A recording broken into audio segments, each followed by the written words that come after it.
sin, yeah. No, I ain't tryna sin, yeah. Pray to the Lord, Daddy, let me in. Daddy, let me in. If not, I'm breaking in. I'm breaking in. I'm breaking in.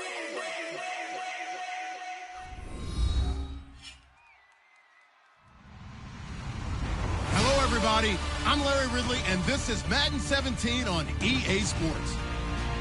We've got one of the better defenses in the NFL in action today. The Saints are top 10 in defensive yards allowed, and they're going up against the Panthers offense that will have a lot to deal with. With that, let's get you out to the Bayou. We're standing by as our commentary team of Brandon Guyton and Charles Davis. Thank you very much, Larry. As usual, the streets of the nearby French Quarter are alive as we are in downtown New Orleans at the Mercedes-Benz Superdome. Today, we've got a Week 6 matchup for you here between the Carolina Panthers and the New Orleans Saints.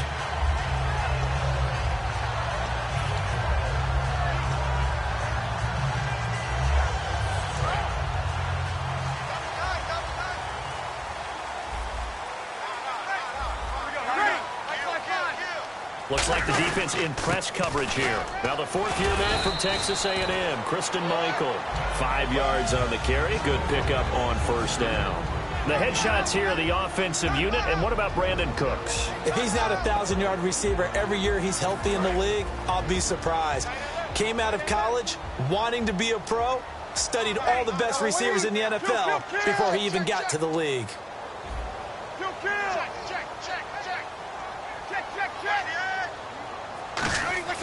Now Breeze throwing on second down. Pressure comes in. He's brought down. It's a Panther sack.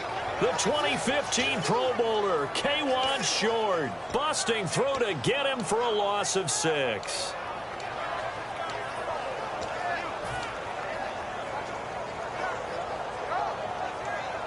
Little trouble thus far on their opening drive as they come up on a 3rd and 11. And some changes here as the D-line separates some.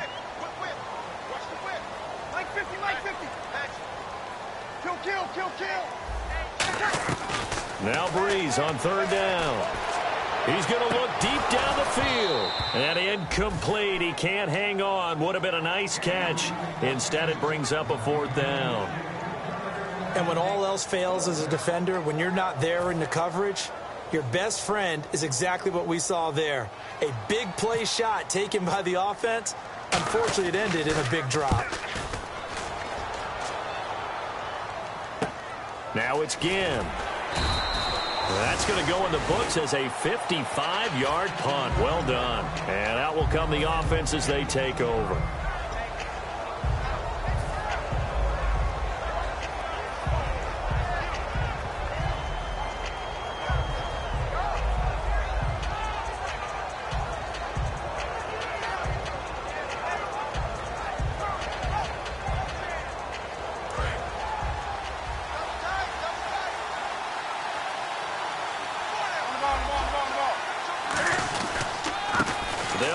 This is Jonathan Stewart, and he'll get this one up to the 26.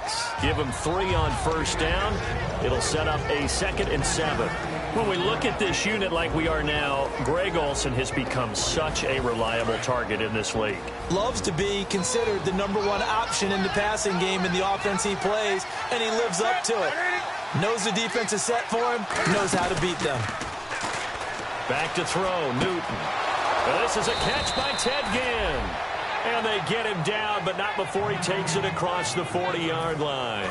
Fresh set of downs here. And when you're playing a quarterback with some experience and some moxie, you enter the danger zone when you decide to blitz him, because if he's able to diagnose as he did on that play, he can hurt you downfield. He reads defenses so well, doesn't he? He really does, and the best part about that play for him, I don't think that was his primary target. I don't think so either. I think he had the read, figured out where the blitz was coming from, and went to a secondary target for a really nice gain. 2nd down following the run.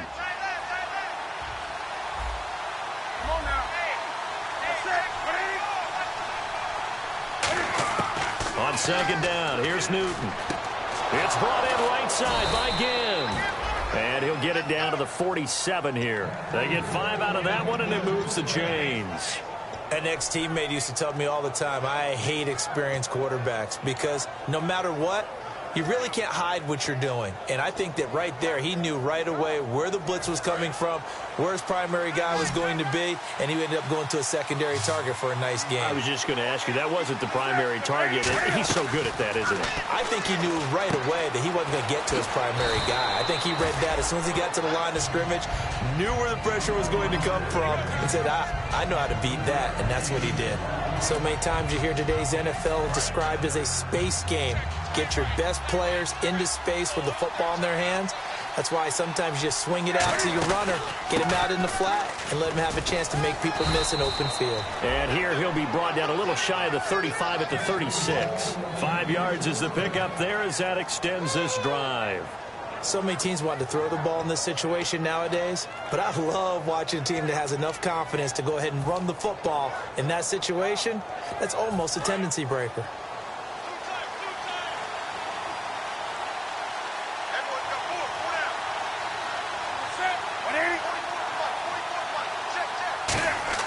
On 1st and 10, Newton Funches with a catch over the middle. And he's brought down. It's a gain of 11 yards that time, and it produces a new set of downs. Well, clearly one of his advantages as a passer is his height. Sit back in the pocket, fired over the middle. That makes things tougher defensively, doesn't it? It really does, because your goal is to move the quarterback off his initial spot when he gets his drop back completed. But when you have that type of height, he can stay in there if he's willing to take the hits and just fire over the top, which saves him time and actually completes a play a little bit quicker than it normally does for a quarterback that has to slide and find open space to throw. And here now, New Orleans defensive unit. Nick Fairley's a former #1 draft pick that when you get the best of him, you get elite play at the defensive tackle position.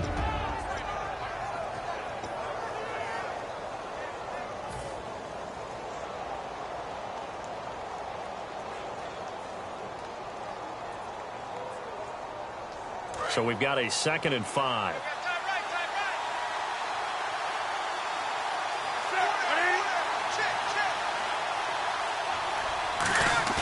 They go play action with Stewart. Now Newton. And this is caught at the 8. And brought down, but not before they get it inside the 10 to the 7. So on that play, defense was in the zone. They ran a crossing route offensively, but the defense there, you got to be good with communication, don't you? You certainly do, and it's not something that is really evident when you watch it on the screen. But everyone's talking, communicating, pointing, and it keeps you from chasing receivers because you have a specific zone you have to cover. When a receiver's in your zone and he crosses to another one, you got to let your guy know. They got a completion there, but I like the discipline they showed to stay in their proper areas and then make the tackle. Now, that was a good job by the defense swarming to the football, and you know it's no cinch that you're going to be able to get the ball into the end zone against them. They're #2 against the run. So what's an offensive coordinator to do? Check your playlist.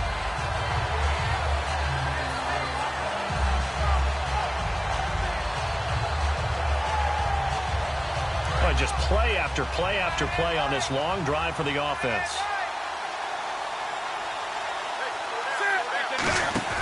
A play fake to Stewart. It's Newton.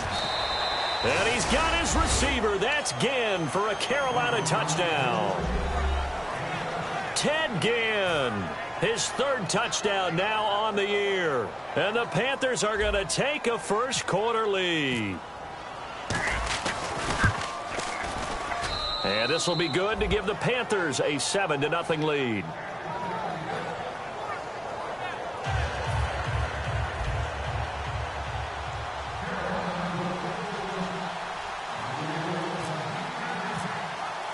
Gano now following the touchdown here to kick it away. That's fielded in the end zone. And the decision to bring it out is going to cost him about 7 yards all told as he's taken down back shy of the 20. Out onto the field comes New Orleans. And the first drive, 3 and out. Second possession, see if they can get a little momentum. And oftentimes that first drive is just a feeling out process. You have some plays that you've got called and you want to see how defense reacts. It may not go terrific on the first one. Now they're ready to go. They've kind of got to look at them, got a sense. Let's see if they open things up a little bit. See if they open things up. Let's see what the defense does here, too, after a good stop. Well, partner, I guess that answers the question about whether they're going to sit on it or not. It does. Now we'll see if they try that again. Yeah, I think what we find on plays like that, when you take that shot, if you're unsuccessful, then you go way more conservative to finish the half, you know? I think that's the way they'll go. They'll run it here with Michael. And he is met at the line of scrimmage, and he goes down right there. No gain on that one as it brings up a 3rd and 10. With Charles Davis, I'm Brandon Gaudin. It's Saints football to begin quarter number 2. They've got it 3rd and 10 here to start things out.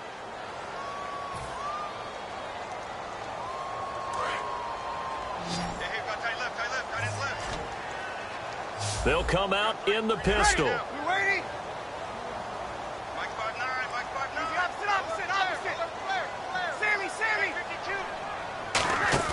They go play action for Ingram. Now Breeze.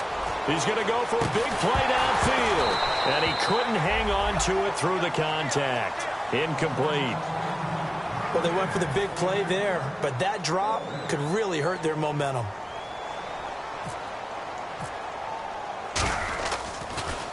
He gets this one away, and boy, it's another boomer. Here's Ginn. A good return there, call it 13 yards. And the offense will come back onto the field for the 1st and 10. Carolina getting set to take the field. And that recipe on their last drive that resulted in a touchdown looked pretty good, so they'll be hoping to do that once more. And it takes me back to when we sat with the offensive coordinator and the head coach. They felt pretty good about their game plan and thought there were some holes in the defense, and they exploited them the last time out. Let's see if they can come back and put together a similar drive. And we'll see if they can do just that. They'll set up the screen for Stewart, and he'll get it out near the 40 to the 39. Call it a 3-yard gain, and that'll make it a 2nd down.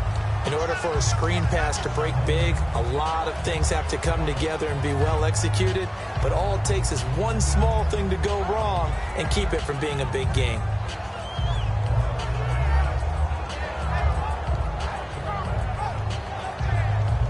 Second down now after the pass completion.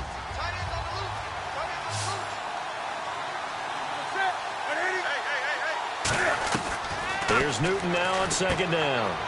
He hits Stewart in the flat. 9 yards on the pickup there, and it keeps the drive alive.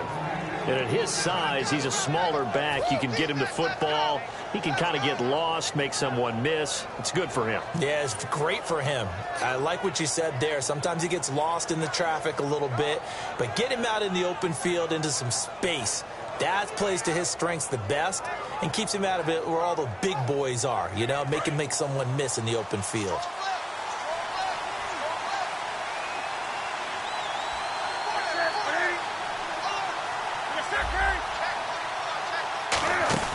Now Stewart on 1st down.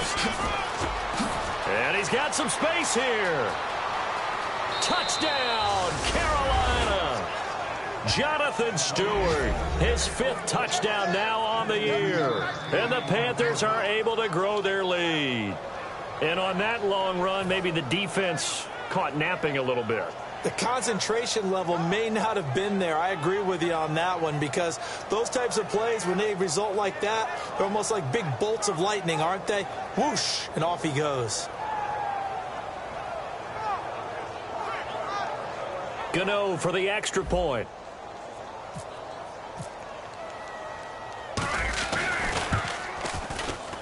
And it's good to make it 14-0.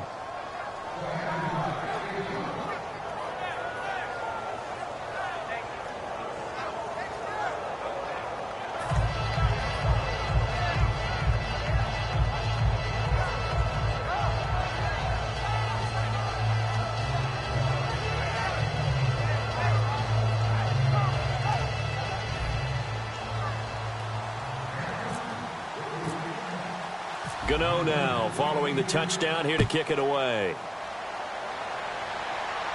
That'll be taken in the end zone. Out onto the field comes New Orleans. And last last drive, 3 and out. Still a goose egg on the scoreboard. How do they break that goose egg? They've got to find a way to get the ball in the hands of their playmakers, get them some space, and try and make a first down and get some momentum going. It's been a struggle for them throughout.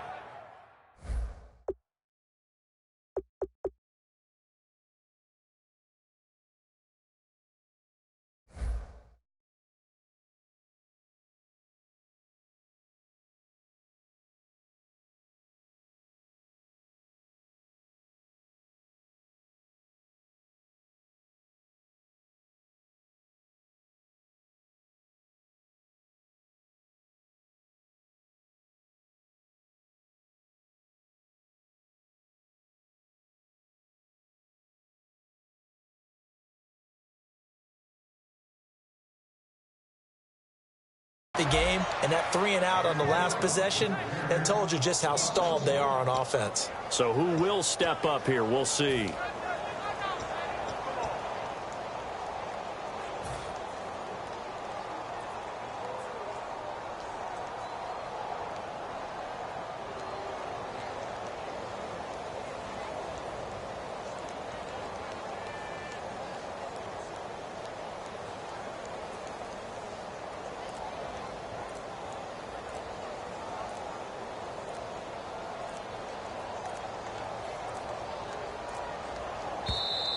And some real confusion here. They won't even get to the line.